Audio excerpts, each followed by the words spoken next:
ইতালির উত্তর অঞ্চলে অবস্থিত ট্রেন্টিনো তার মনোমুগ্ধকর প্রাকৃতিক দৃশ্য পর্যটন সম্ভাবনার সাথে সাথে একটি নতুন উদ্যোগে নিজেকে পুনরুজ্জীবিত করার পরিকল্পনা করছে। এখানে বাড়ির দরজা খুললেই আপনি স্কি রিসোর্ট, আঙুরের ক্ষেত এবং থার্মাল স্প্রিংয়ের মতো আকর্ষণীয় দৃশ্যর সাক্ষী হতে পারবেন।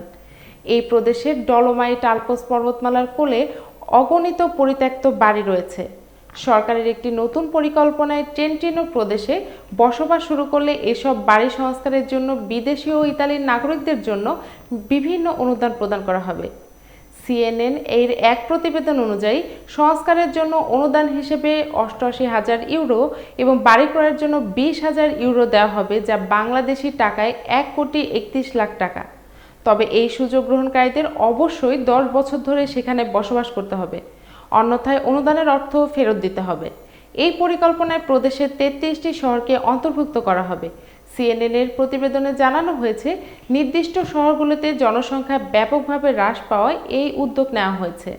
ইতালির গ্রাম্য এলাকাগুলোতে ক্রমাগত জনসংখ্যা কমার পাশাপাশি যুবক যুবতীরাও কাজের উদ্দেশ্যে গ্রাম ত্যাগ করছে। এদিকে ২০২৪ সালের বাজেটে কম জনসংখ্যার এলাকায় জনবসতি বাড়ানোর জন্য ৩ কোটি ইউরোর একটি তহবিলের ব্যবস্থা করা হয়েছে। মিউনিসিপ্যালিটি এলাকায় জনসংখ্যা যদি ৫,০০০-এর নিচে থাকে তাহলে তহবিল থেকে অনুদান প্রদান করা হবে। ট্রেন্টিনো প্রদেশের প্রেসিডেন্ট মাউরিজিও ফুগাতি বলেন, আমাদের প্রধান লক্ষ্য হল সম্প্রদায়গুলোকে পুনরুজ্জীবিত করা এবং আঞ্চলিক সংহতি প্রচার করা। এই উদ্যোগ দেশি ও বিদেশি উভয় নাগরিকদের জন্য উন্মুক্ত থাকায় ট্রেন্টিনো প্রদেশে পুনরুজ্জীবন ও গ্রাম্য জীবনের মান উন্নয়নে একটি নতুন দিগন্ত খুলে দিতে পারে বলে আশা করা হচ্ছে।